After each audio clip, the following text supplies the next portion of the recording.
Iya, terima kasih Bu Tanjanwa. Lanjut dengan Pak Witono. Pak, ada pertanyaannya Bante, ada sebuah istilah yang suka mengatakan bahwa suka nggak suka dijalankan aja.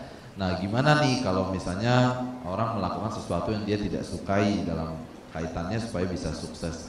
Jadi ini tadi dicontohkan salah jurusan misalnya begitu, supaya tetap bisa sukses meskipun tanpa joy gitu. Nah ini gimana? Ya, ini sebetulnya di dalam penjelasan saya yang kedua tadi sudah ada.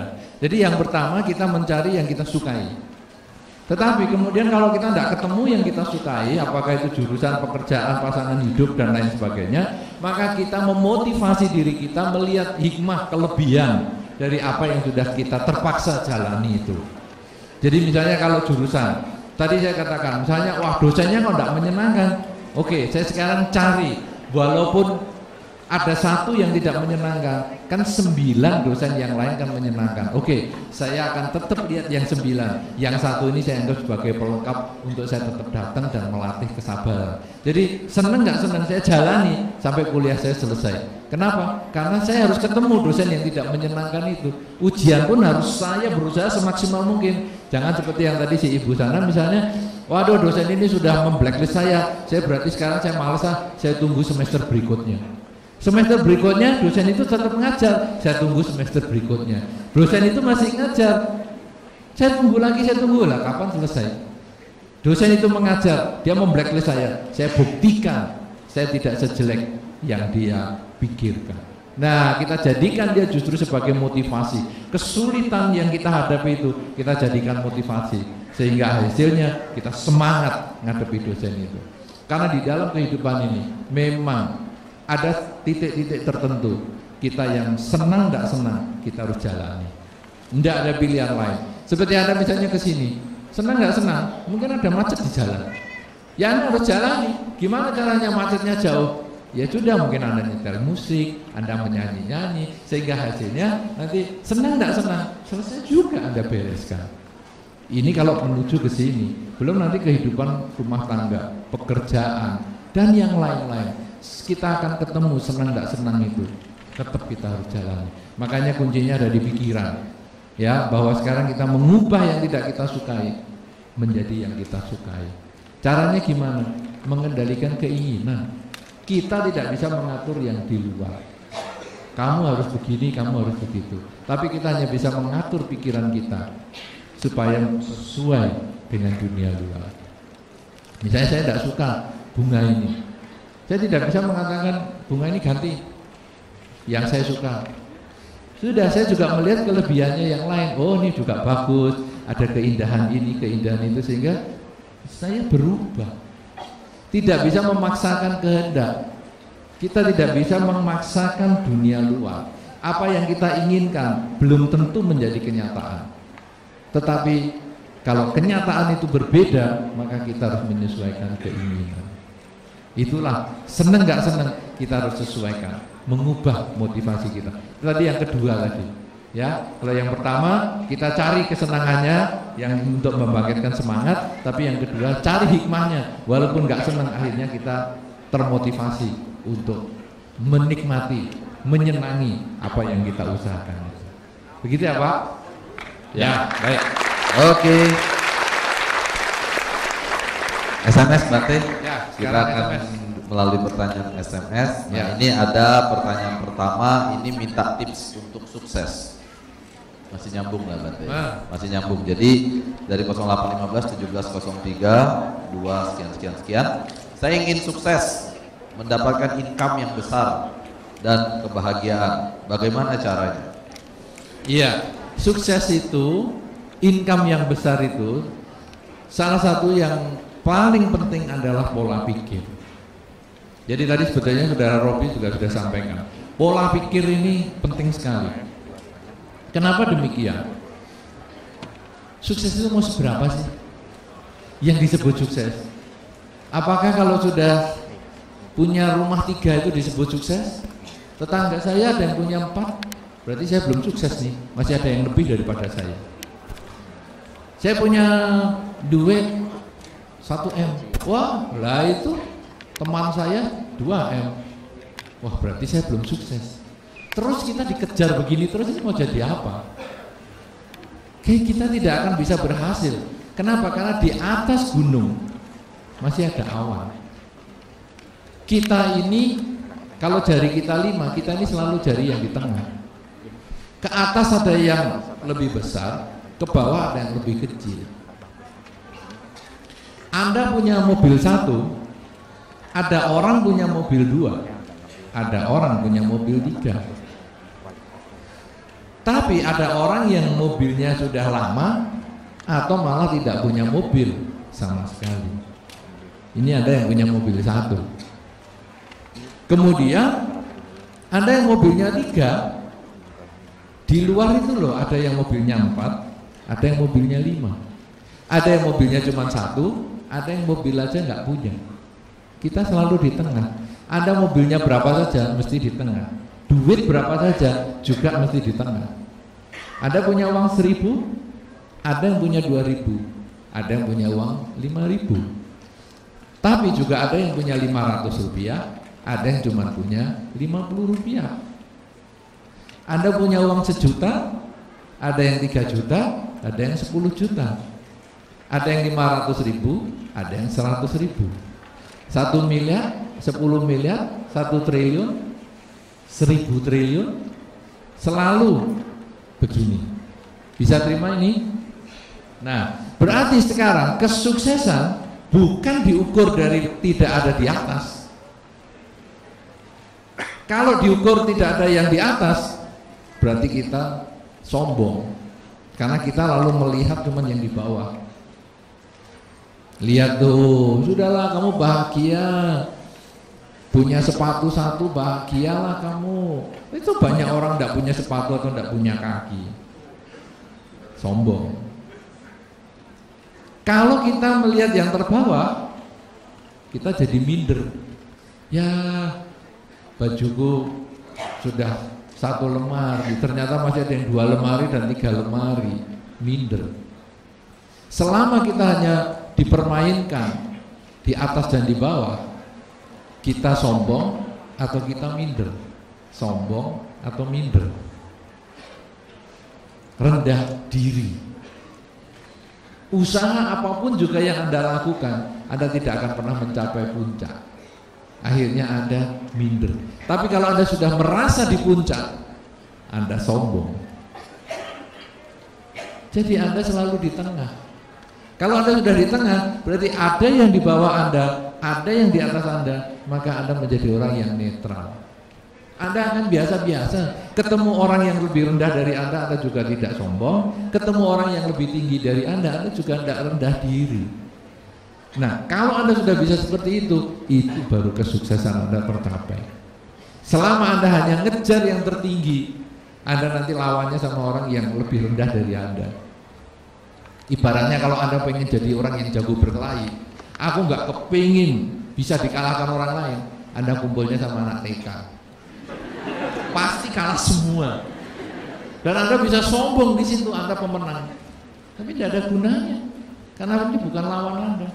Tapi ketika Anda lawan pegulat-pegulat yang profesional, aduh aku nggak bisa apa-apa. Ternyata kita selalu di tengah. Bahwa ternyata ketika kita bisa menerima kenyataan bahwa ada orang yang lebih rendah daripada saya, ada orang yang lebih tinggi daripada saya, dan saya tidak sombong kepada mereka yang lebih rendah, dan saya tidak rendah diri kepada mereka yang lebih rendah, itulah kesuksesan. Nilai kesuksesan ada di diri kita, ada di pikiran kita, bukan pada jumlah materi. Kalau tadi dikatakan saya pengen sukses, pengen kaya, pengen apa, mau kaya itu seberapa sih? Ya, mungkin kaya Anda adalah di kalangan saudara Anda. Oke, Anda kaya.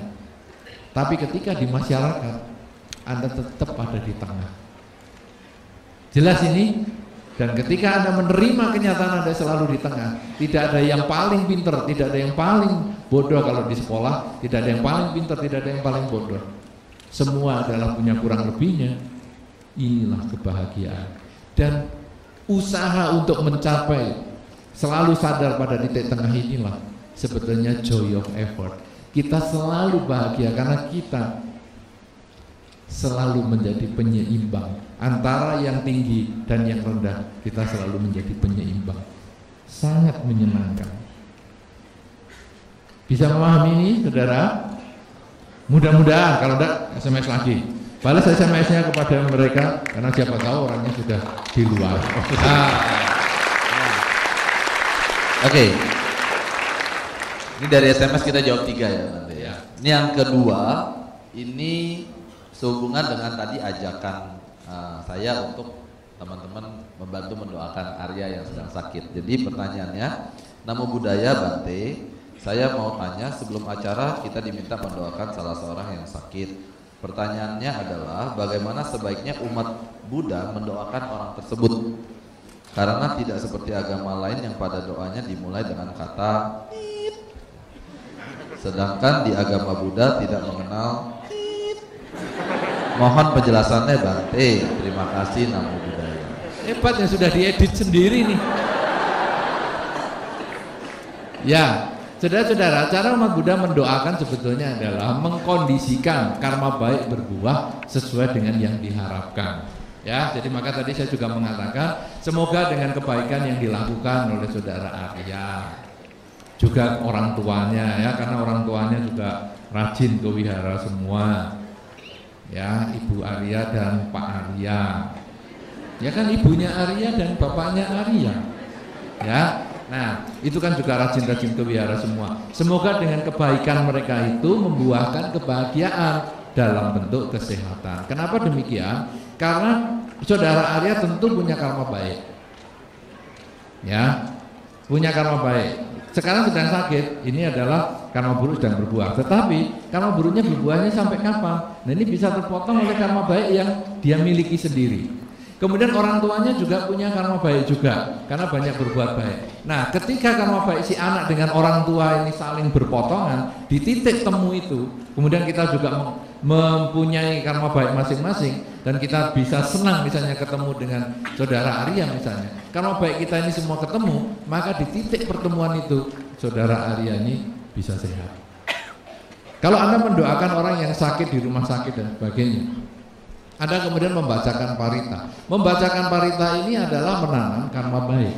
Keluarganya juga mengikuti menanam karma baik. Mungkin yang sakit juga mengikuti menanam karma baik. Karma baik bersama ini ketika sama-sama berbuah di titik yang sama, jadilah kesembuhan. Karena kesembuhan itu adalah karma baik yang berbuah. Kita membacakan parita, kita mendoakan itu supaya mengkondisikan karma baiknya cepat berbuah.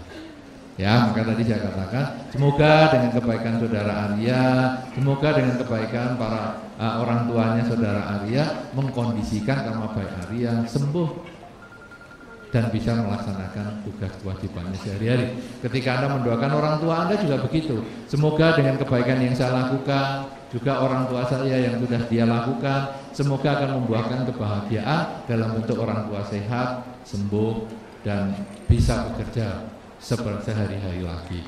Ini adalah cara berdoa seperti itu, bukan meminta kepada Tit itu tadi untuk menyembuhkan. Tit itu bisa karma itu. Oh, semoga karmanya orang tua saya berbuah. Karma tidak perlu didoain. Oh, karma, tolong dong karma. Nah, nanti Pak Karma sebelah rumah datang kan. Ternyata Pak Karma tukang pijat. Dia tidak begitu. Karma itu adalah buah perbuatan, sehingga kita mengarahkan semoga dengan kebaikan yang saya lakukan ini membuahkan kebahagiaan kepada ayah dan ibu saya. Makanya sangat ideal untuk Anda yang mau mendoakan seseorang, Anda berbuat baik dulu. Entah Anda berbuat baik dengan badan, dengan ucapan, atau dengan pikiran. Dengan badan misalnya Anda menolong seseorang, ya, termasuk misalnya ada orang, mungkin orang tua Anda datang membawa koper ke rumah Anda, kemudian Anda bantu mengangkatkan, ini adalah karma baik lewat badan. Kemudian Anda karma baik lewat ucapan, Anda mengatakan sesuatu yang positif kepada orang lain, memberikan semangat, mendorong, menasehati. Kemudian karma baik lewat pikiran, Anda sering mengucapkan dalam batin semoga semua makhluk berbahagia. Maka 3 kebajikan dengan badan, ucapan, dan pikiran ini, ketika Anda ingat, Anda renungkan, kemudian Anda mengucapkan, semoga dengan kebaikan yang sudah saya lakukan dengan badan, ucapan dan pikiran akan mengkondisikan karma baik orang tua saya berbuah dalam bentuk kesehatan, umur panjang dan kebahagiaan. Nah, orang tua nanti kan juga punya perbuatan dengan badan, ucapan dan pikiran yang baik. Itu semoga berbuah bersamaan dengan harapan kita sehingga hasilnya nanti orang tua sehat, baik dan bahagia. Itu cara doanya kita. Iya. Ya. Oke. Satu lagi pertanyaan dari SMS. Ini dari 081 7900 sekian. Nah, ini effort yang keras kadang-kadang membuat kita down sebelum hasil. Ya, hasil belum dapat kita sudah down dulu kan. Waduh, kok nggak nyampe-nyampe begitu ya. Padahal mungkin selangkah lagi kita berhasil. Apakah proses effort itu berhubungan dengan karma masa lalu? Ya, ini yang mau gantungan sama karma tadi. Ya, ini seperti yang tadi ditanya. Jadi merasa, aduh aku kalau nggak berhasil memang karmaku nih, mianya nih sudah tidak bisa sukses saya. Saudara-saudara, di dalam kehidupan ini yang penting kita usaha. Dengan usaha 50% berhasil. Tapi ketika kita tidak mau usaha, apalagi nyerah dengan karma tadi, selamanya kita tidak akan berhasil. Karma adalah niat.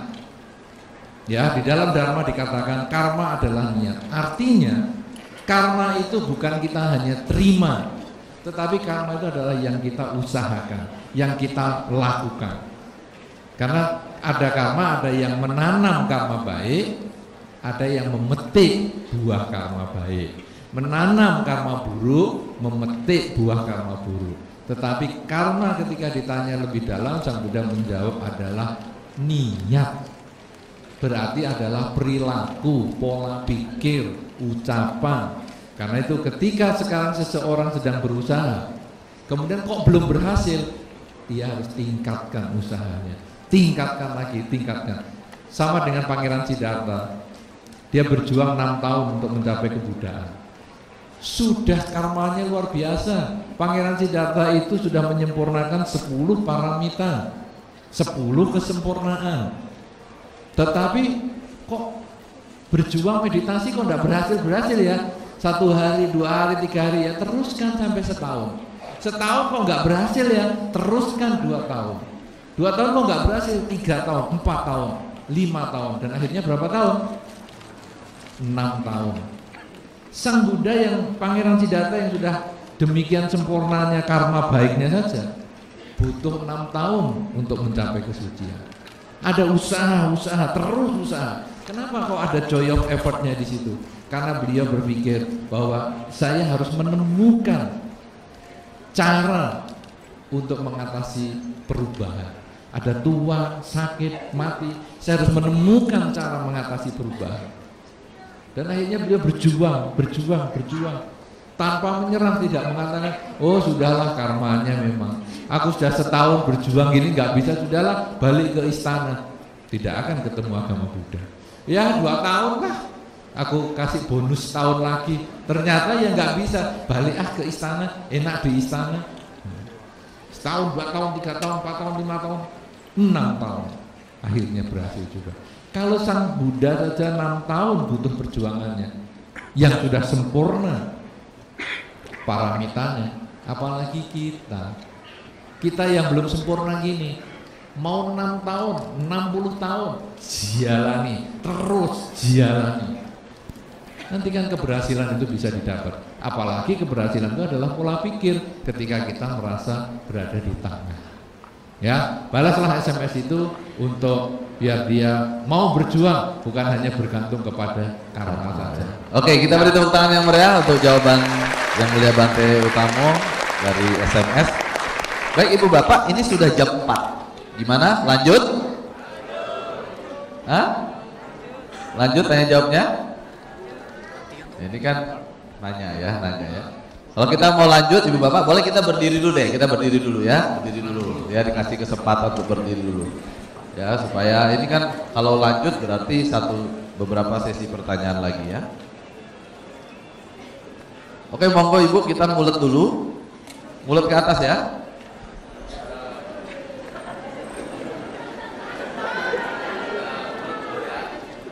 Sambil pakai suara. Oke, ke kiri. Ke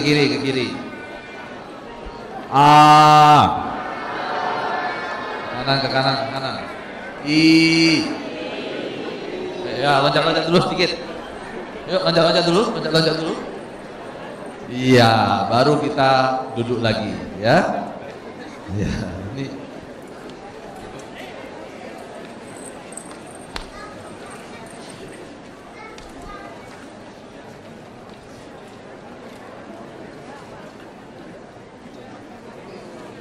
Oh, ini berdiri sekalian pulang ya.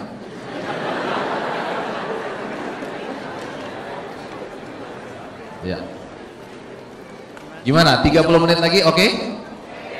Oke ya. Oke ya, ada pertanyaan yang belum terjawab ya.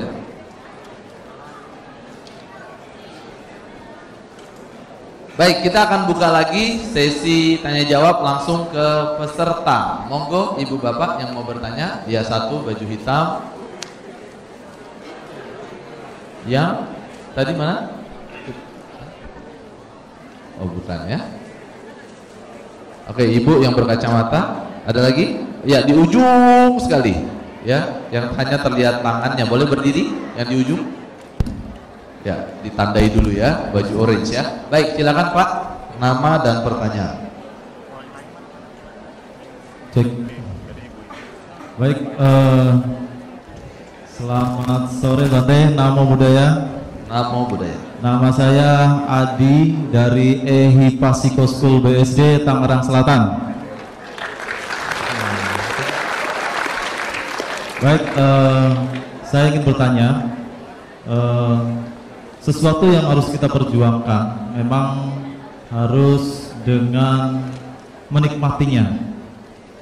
Di sini saya ingin bertanya, bagaimana caranya agar siswa-siswi, bagi para hadirin sekalian yang ada di sini pasti punya siswa-siswi, punya putra-putri yang sekolah. Bagaimana hal-hal apa yang harus wajib diperjuangkan oleh siswa-siswi dalam menempuh pendidikan? Walaupun kita tahu pasti ada aturan-aturannya. Namun saya ingin pendapat dari Bante. Kemudian yang kedua adalah hal-hal apa yang wajib diperjuangkan untuk para siswa-siswi sekolah. Dan kemudian yang kedua adalah hal-hal yang wajib diperjuangkan juga untuk para pendidik agar kita dapat memperoleh manfaat yang mungkin luar biasa ya dari Bante. Kemudian yang ketiga adalah tiga. Yang terakhir adalah kita tahu di Indonesia pendidikan Buddhis sangat minimal sekali. Ini adalah PR besar bagi kita umat Buddha di Indonesia dan ini harus diperjuangkan. Mohon motivasi dari Bante. Terima kasih.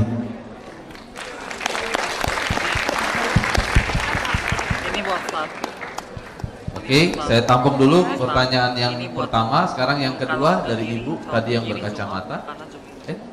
Ini ya tadi ya. Oh, tidak berkacamata ya? Oh, kacamata dilepas. Ya. Terus yang mana mesti direkam? Silakan ibu. Oh, mic-nya belum ya?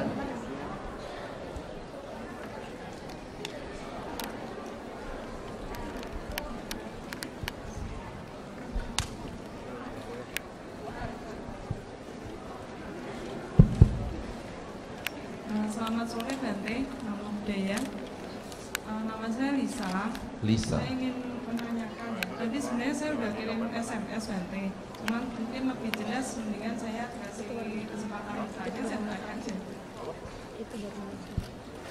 Jadi saya mau tanya Bante, bagaimana dalam pandangan Buddha tentang orang yang dalam tanda kutip usahanya selalu pinjem uang gitu ke siapa aja. Tapi biar begitu kan mereka sudah usaha gitu, ada joy of effort. Nah, dan bagaimana cara kita menyikapi? Kadang kita dilema ya, nggak dibantu, kasihan juga gitu kan. Tapi kalau dibantu terus, dia nggak ada usaha juga. Selain usaha, biarpun dia juga sebenarnya usaha, mau pinjam sana sini. Nah, bagaimana Bante menyikapi orang-orang seperti itu? Padahal misalnya kita mau bantu kasih lapangan kerja juga mungkin kemampuan kita belum sampai situ gitu. Itu Bante. Ya, thank you. Ya, satu lagi pertanyaan dari yang baju orange. Selamat sore Bante, nama saya Christian. Pertanyaannya adalah ketika seseorang sudah sampai ke level jenuh dalam usaha, sudah nggak ada lagi motivasi yang bisa memberikan dia semangat, itu tuh kita harus bagaimana menanggapinya gitu. Udah dengan motivasi ini, motivasi itu, tapi tetap aja dia nggak ada semangatnya gitu. Sekian. Iya. Baik, langsung dijawab pertanyaan dari Pak Adi ya. Pak Adi ini kayak pengajar ya Pak ya? Iya tadi Ehipasiko. Pengajar ya dari Ehipasiko ya.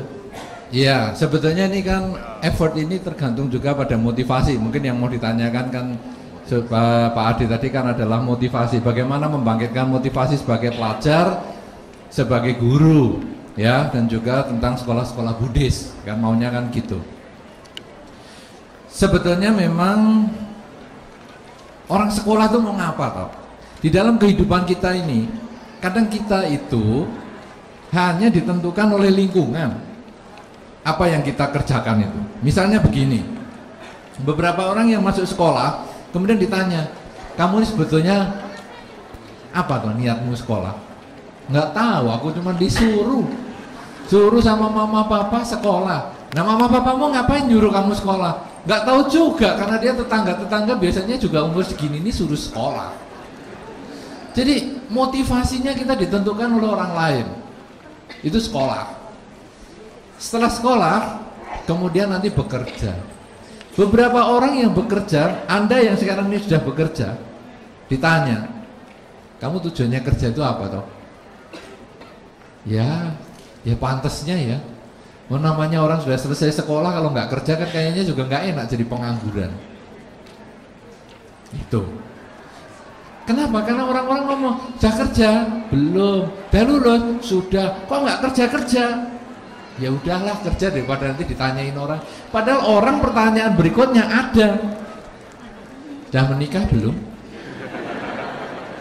Belum. Sudah kerja kok belum menikah. Kapan? Ayo cepat menikah. Ya udahlah menikah. Padahal nanti kalau ditanya apa tujuannya menikah, nggak tahu, disuruh kok ini. Dah menikah. Lah anak mana? Belum punya. Dah berapa tahun menikah? 5. Loh kok nggak cepet punya anak? Di umur loh, gini loh, gitu loh. Terus jadi gimana? Ya usaha ya. Ya sudah usaha. Punya anak 1. Loh kok anak kok cuma 1? Nanti anaknya pergi ke luar negeri, kamu sendirian loh. Harus punya adik.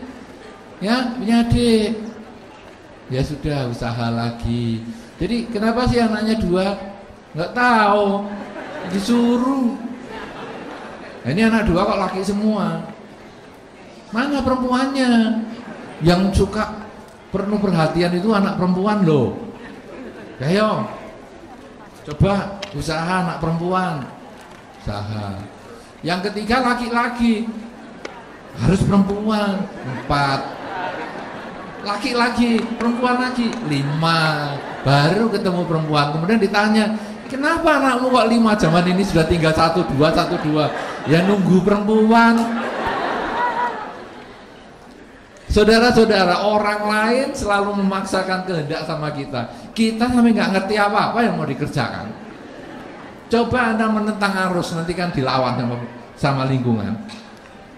Ya, misalnya tidak menikah, kalau nggak jadi biku, jadi masalah nanti. Kenapa ada umur segini nggak menikah? Sana jadi biku aja. Loh, dikira jadi biku ini kumpulan orang nggak laku-laku. Aduh, payah ini. Ya, nah jadi kadang begitu. Nah sekarang anak sekolah itu juga sama. Dia sudah masuk sekolah, dia nggak ngerti apa yang mau dikerjakan. Sebetulnya itu adalah tugas guru. Tugas guru untuk memotivasi. Pertama yang dimotivasi adalah anak itu hobinya apa. Ini seperti tadi balik ke penjelasan saya The Joy of Effort tadi. Anak ini hobinya apa? Misalnya dia hobi matematika. Kemudian kita ngomong, nah kamu kalau matematikanya bagus, nah nanti kamu akan bisa begini-begini nak, ini bisa begini-begini nak. Ya kita membuka wawasan kita juga. Orang kalau pintar matematika tuh mau ngapain? Dan kita kasih bimbingan. Jadi anak per anak itu beda. Karena apa? Karena setiap anak punya kecenderungannya masing-masing. Nah, jadi dia yang senang matematika, arahkan ke senang matematika supaya dia betul-betul maksimal di situ. Kemudian anak yang senang menggambar, arahkan sehingga hasilnya nanti anak-anak itu termotivasi ketika sekolah. Jangan dimotivasi karena pribadi guru. Nah, kamu nak, selama kamu sekolah nak, rajin kamu sekolah nak, tiap hari saya belikan es. Pilek anak itu nanti. Kenapa? Karena dia datang hanya untuk guru, tapi dia datang harus untuk dirinya sendiri. Dan itu guru butuh teman, ya, butuh waktu yang berkualitas untuk mendidik anak-anaknya. Jadi kalau satu kelas ini orang 30, gurunya 1, saya kira sulit memperhatikan apa kelebihan anak-anak itu. Tapi kalau satu kelas mungkin isinya 20, gurunya 2, ada temannya, mungkin akan lebih baik mengerti satu persatu anaknya.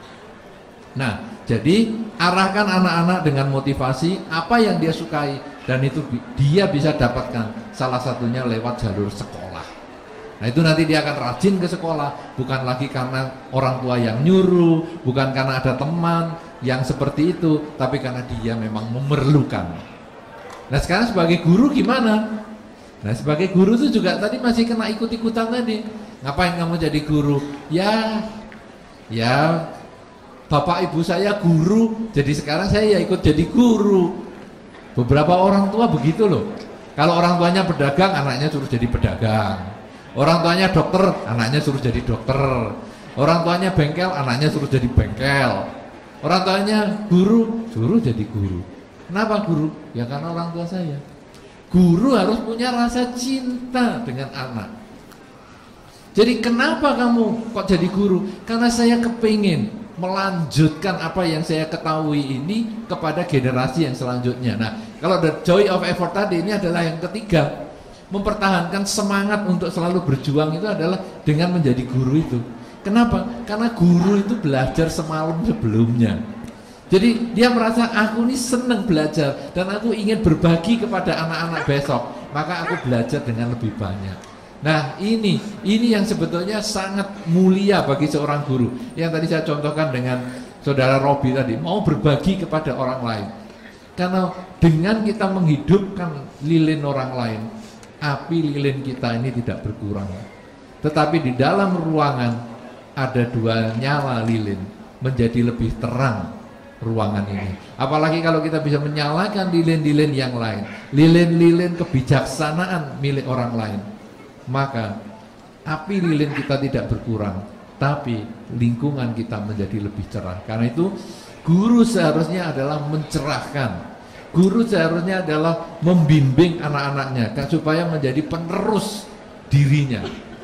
Tetapi yang terjadi sekarang, guru bukan mendidik, tapi guru adalah mengajar. Pokoknya kasih pelajaran sesuai kurikulum. Jadi cinta kepada anak ini berkurang. Padahal kalau beberapa waktu yang lalu, guru itu masih ada rasa cinta. Jadi dia seperti orang tua. Sehingga dikatakan guru adalah orang tua siswa di sekolah. Orang tua adalah guru anak-anak di rumah. Artinya apa? Orang tua mempunyai anak, dia juga harus punya kecintaan untuk mengajar anak-anaknya. Guru dipasrahin anak, juga dia harus punya kecintaan mendidik murid-muridnya seperti anaknya sendiri. Ini sebetulnya adalah motivasi menjadi guru.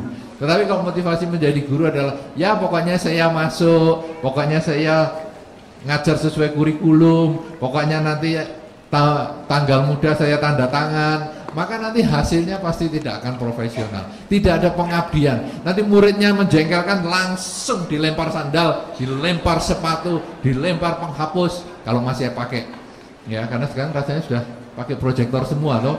Tapi kalau dulu misalnya pakai penghapus, lempar penghapus. Kenapa? Kamu bukan anakku, saya ngajar sudah susah-susah, sudah sabar-sabar, saya cekik kamu. Nah, ini sudah guru yang sudah tidak tidak berbobot. Tapi kalau dia mencintai murid-muridnya itu seperti anaknya sendiri, dia akan sayangi, justru makin nakal, justru makin didekati. Nah inilah motivasi menjadi guru, yaitu ingin berbagi ilmu supaya anak-anak ini nanti di masa depan menjadi penggantinya dia, atau malah kalau bisa lebih pandai dari dia. Karena joy of effort itu bukan hanya kita mampu menciptakan satu posisi atau sudut pandang bahwa orang lain punya kelebihan atau yang lain ada kelebihan sehingga kita kepingin mencapai itu, tetapi juga mampu melanjutkan apa yang sudah kita dapatkan untuk yang lain. Ya, nah kemudian kalau sekolah Buddhis, motivasinya sekolah Buddhis apa? Sekolah Buddhis adalah mendidik generasi muda Buddhis. Apakah itu sangat penting? Penting sekali. Kenapa demikian?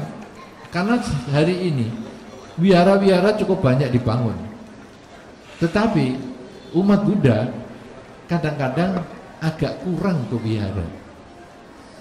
Nah, generasi muda kita, anak-anak sekolah itu sebetulnya adalah yang nanti akan melanjutkan agama Buddha di Indonesia. Karena itu sekolah Buddhis sebetulnya penting, karena dia adalah saat kita menanam pengertian-pengertian Dharma kepada anak-anak sejak dini.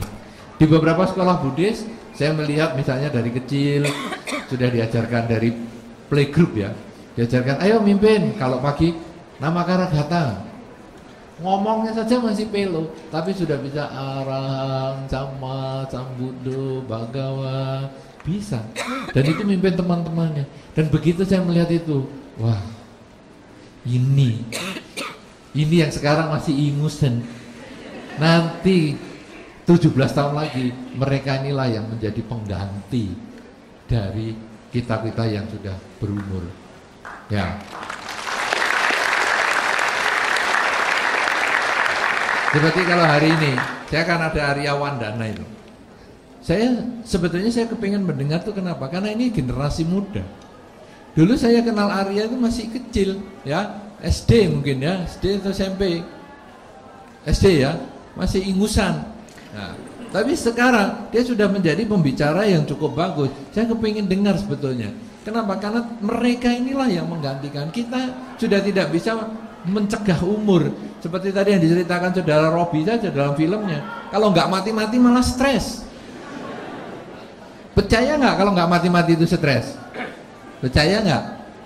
Beberapa orang tua, kalau Anda masih punya kakek nenek yang masih hidup, nanti kan dia akan mengatakan, kenapa ya teman-temanku 3 kecamatan ini sudah meninggal semua, aku kok masih hidup? Apa Giam Loong lupa sama aku? Apa bukuku sudah hilang ya, bukuku di Giam Loong, kok nggak dicoret-coret namanya? Capek juga loh, tua itu, ya, nggak bisa tua lebih capek lagi. Nah karena itu kita butuh generasi-generasi muda. Nah sekarang Arya sudah menjadi dewasa, dia sudah bisa mengisi acara-acara semacam ini. Kemudian nanti murid-murid Anda itu yang akan maju di masa depan. Anda juga akan terbatas umur, saya juga terbatas umur, saudara Robi terbatas umur, semua yang ada di sini terbatas umur. Tapi semua itu nanti digantikan oleh mereka-mereka yang muda. Dan sekolah Buddhis itu adalah tempat kita menyemaikan bibit untuk generasi muda yang akan datang. Karena itu sebetulnya itu penting sekali, dan Anda sebagai guru di sana sebetulnya Anda punya tanggung jawab yang besar. Karena di pundak Anda lah anak-anak muda mereka itu di masa depan menjadi generasi muda Buddhis yang kuat. Tapi ketika Anda salah memberikan arahan, di tangan Anda juga, di pundak Anda juga, mereka kecewa dengan agama Buddha. Berat loh, makanya berjuang sungguhan. Dan ketika Anda sungguh-sungguh mempunyai rasa memiliki dengan ajaran Dharma ini, maka Anda berbagi kepada anak-anak, sampai nanti sekolah Anda juga menjadi sekolah yang bagus. Pasiko termasuk sekolah yang baik juga, yang pernah kembali Rejo itu saya. Ya, semoga nanti lancar, sukses dan bahagia. Ya.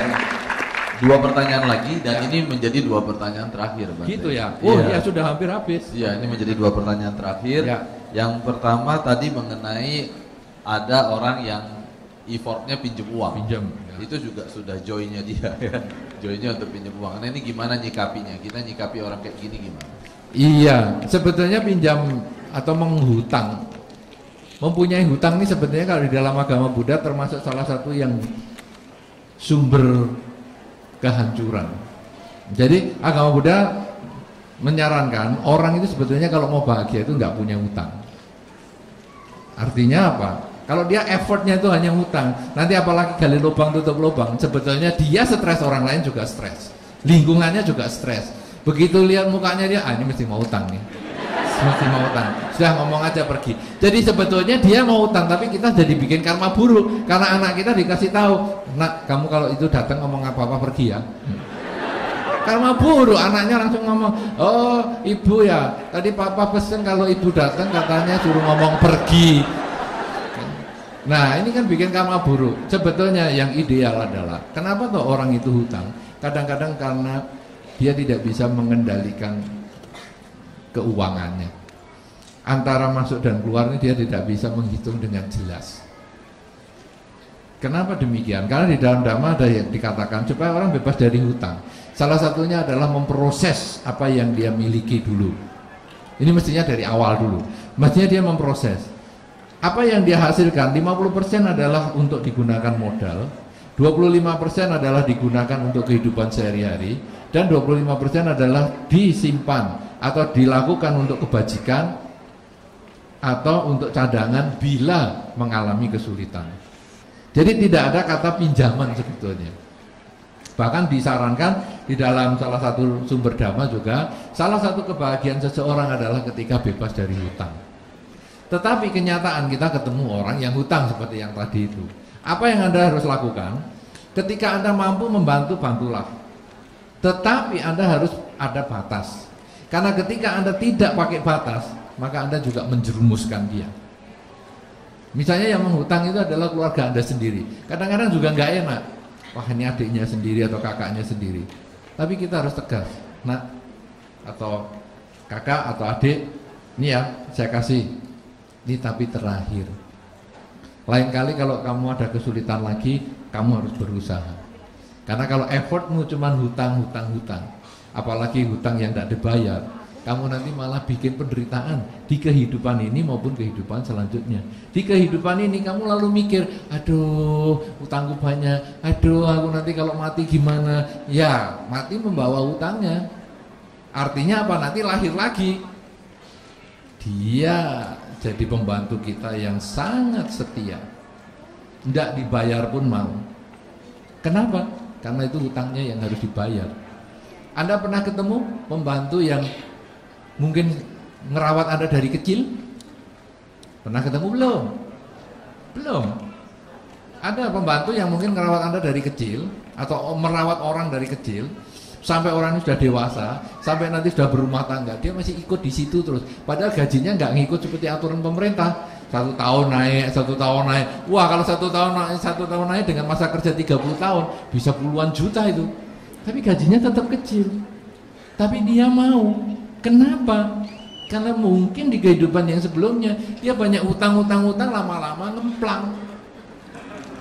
Karena nggak bisa bayar lagi. Contoh yang paling sederhana adalah latihan meditasi. Coba utang dengan meditasi. Meditasi biasa setengah jam 1 hari. Sudah jalan 2 bulan, senang sekali. Joy of effortnya masih bisa dipertahankan. 2 bulan setengah jam tiap hari terus. Habis 2 bulan agak berkurang. Akhirnya utang. 2 hari sekali, 1 jam. 2 hari sekali, 1 jam. Akhirnya 3 hari sekali, 1 jam setengah. 1 jam setengah. Lama-lama seminggu sekali, ngemplang. Seminggu sekali 3 jam setengah, nggak mampu, ngemplang. Meditasi yang gratis saja bisa ngemplang. Apalagi yang ada hitungannya.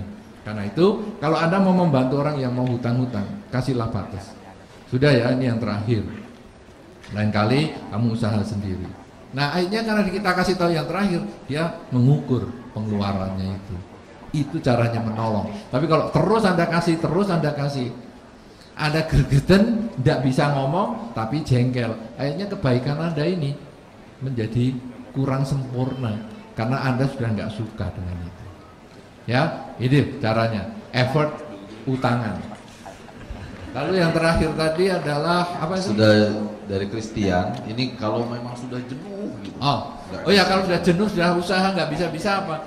Kembali dibangkitkan motivasinya tadi. Jadi kalau tadi kan saya misalnya contohkan dalam rumah tangga. Rumah tangga karena dulu saya melihat misalnya, oh dia ganteng, oh dia cantik. Kemudian kok lama-lama kok nggak ganteng lagi, lama-lama kok nggak cantik lagi, lama-lama kok kelihatan tua, lama-lama kok giginya juga sudah habis, lama-lama rambutnya kok juga sudah habis. Lalu kita merasa kok sudah jelek, lalu kita bangkitkan motivasi yang baru, yaitu mengubah pola pikir tadi, yaitu dia walaupun tua, walaupun dia sudah tidak ganteng lagi, walaupun dia sudah tidak cantik lagi, tapi kan masih ada tanggung jawab.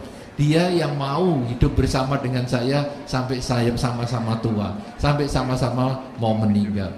Jadi kita berusaha untuk membangkitkan semangat yang baru, atau sekaligus juga kita berkonsultasi dengan orang lain supaya kita juga bisa mendapat masukan bahwa sesungguhnya apa yang kita lakukan itu sudah benar. Kadang-kadang emosi kita atau effort kita menurun karena kita merasa ragu, bener nggak sih yang saya mau lakukan ini? Kalau bener berarti saya terus. Nah kalau gitu saya butuh orang lain untuk menyuntik motivasi kepada saya supaya saya bisa memperjuangkan lagi terus. Seperti yang tadi tanya Bapak di sini adalah dengan seneng nggak seneng toh kita harus jalani. Berarti sekarang kita harus mencari unsur-unsur yang kita sukai supaya kita tetap mau berjuang sampai akhir kehidupan kita. Ini yang mungkin perlu saya sampaikan. Saya kembalikan kepada saudara moderator. Semoga bermanfaat dan terima kasih. Pas waktunya. Baik, kita beri tepuk tangan yang paling meriah untuk yang mulia Bante Utamo Mahathera. Ya, jadi kita bisa simpulkan apa-apa yang telah dikupas ya, dan juga dari sesi tanya jawab kita mengenai topik the joy of effort ya. Saya kira kata kuncinya adalah senang. Kita harus bisa menyukai apa yang kita kerjakan sekarang. Nah, apabila kita tidak mengerjakan hal-hal yang kita sukai saat ini, maka kita tetap harus mencari cara dengan cara melihat dari sisi pandang yang lain yang bisa membuat kita senang dengan apa yang sedang kita lakukan sekarang. Kalau sudah melihat ternyata juga nggak ketemu, ya otomatis kita harus menciptakan ya. Bagaimana cara kita ciptakan sudut pandang, cara berpikir agar kita bisa menyukai, menyenangi apa-apa yang kita lakukan. Dan yang paling tinggi tentunya adalah untuk diteruskan kepada orang lain ya, untuk diregenerasikan apa-apa yang kita miliki saat ini, apa-apa yang sudah kita sukai saat ini, untuk nantinya bisa dilanjutkan lagi otomatis untuk kita regenerasikan lagi kepada generasi yang akan datang. Dengan demikian akan muncul yang disebut dengan the joy of effort ya. Dan saya kira apa-apa yang dilakukan meneruskan, berbagi kepada orang lain, tidak hanya untuk diri sendiri, ini sudah dilakukan oleh sponsor tunggal kita ya. Oleh sebab itu sekali lagi kita ingin mengucapkan terima kasih kepada PT Perwira Steel ya. Boleh kita beri tepuk tangan yang meriah ya. Beliau tidak hanya untuk diri sendiri tetapi untuk berbagi kepada orang-orang lain, mendapatkan manfaat dengan menjadi sponsor tunggal acara ini. Di sini hadir ada Ibu Lini bersama dengan suami ya, sebagai owner dari PT Perwira Steel, dan juga ada direktur utamanya ya, ada Bapak Hirmon ya. Terima kasih sekali lagi atas supportnya. Nanti ada lagi yang ditambahkan ya. Sekali lagi Ibu Bapak Saudara, terima kasih atas perhatiannya. Seperti biasa, Perdana Menteri Inggris Winston Churchill mengatakan bahwa bukan seberapa banyak yang kita ketahui yang penting, tetapi seberapa banyak yang kita praktekkan dari apa yang kita ketahui, itulah yang menjadi penting. Saya ingin Anda bisa mengambil satu poin, Ibu Bapak, setidaknya satu poin yang Anda dapatkan dari Damatok kita pada kesempatan hari ini, agar betul-betul apa-apa yang Anda lakukan, apa-apa yang Anda usahakan selepas ini bisa memberikan kebahagiaan, kegembiraan, the joy of effort di dalam perjalanan kehidupan Anda, yang nantinya juga akan memberikan kesuksesan bagi Ibu Bapak Saudara sekalian. Terima kasih, terimalah salam dalam Dhamma. Namo Buddhaya. Namo Buddhaya.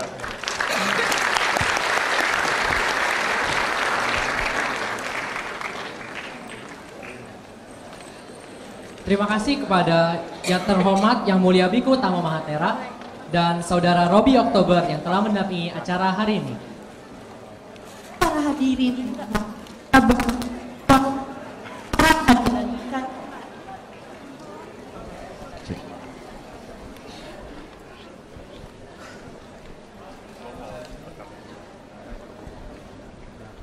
Kepada para hadirin dimohon untuk tetap berada di ruangan karena acara akan dilanjutkan kembali. Acara selanjutnya adalah penyerahan sertifikat dan plakat. Penyerahan plakat untuk moderator dan pembicara akan diberikan oleh Saudara Karel Triwiono selaku Ketua Umum Dharmayana dan Saudara Alexander selaku Ketua Pelaksana Dharmayana Buddhist Festival 2016.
Untuk Saudara Hirmon selaku perwakilan dari sponsor dipersilakan untuk maju.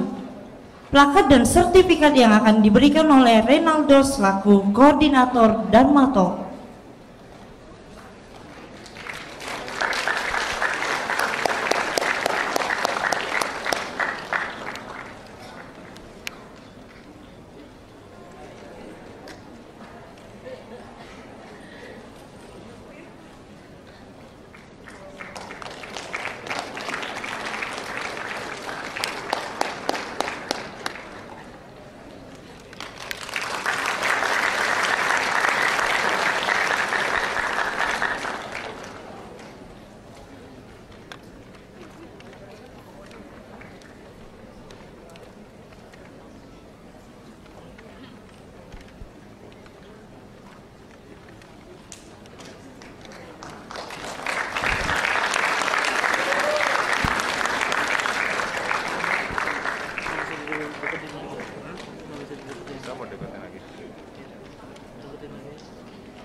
Kelihatan dong.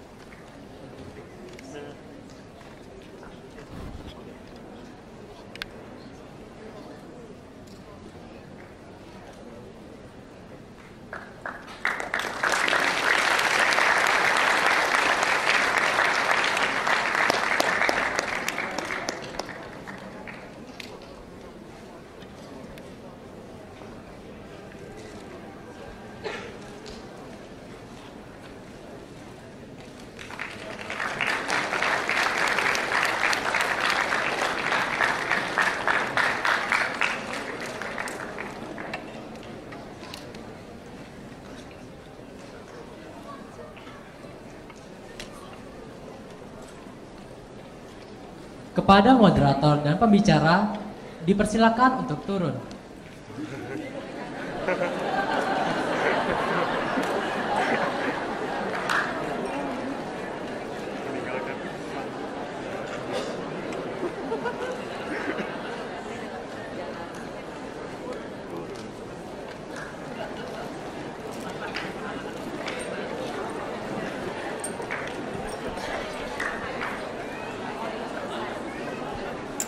Acara Dharma Talk kali ini dapat terselenggara berkat dukungan sponsor. Beri tepuk tangan yang meriah untuk PT Perwira Steel, ada pengumuman bagi yang merasa kehilangan cincin, tolong untuk menghubungi para panitia. Dan pengumuman yang kedua, untuk lomba-lomba, terutama lomba masak vegetarian, masih dibuka pendaftaran sampai tanggal 29 April. Bagi hadirin yang ingin mengikuti atau mau tahu tentang info lebih lanjut, dapat mengunjungi stand lomba masak vegetarian di depan.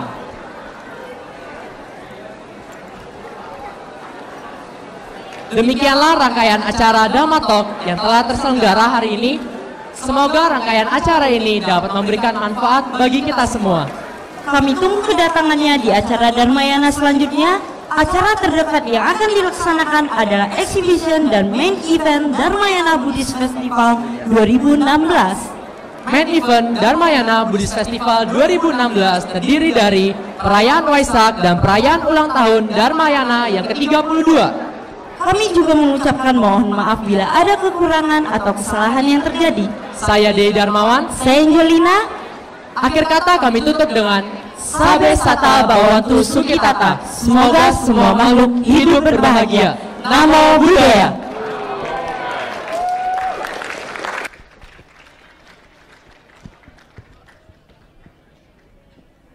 Emang gue salah ya tadi ya?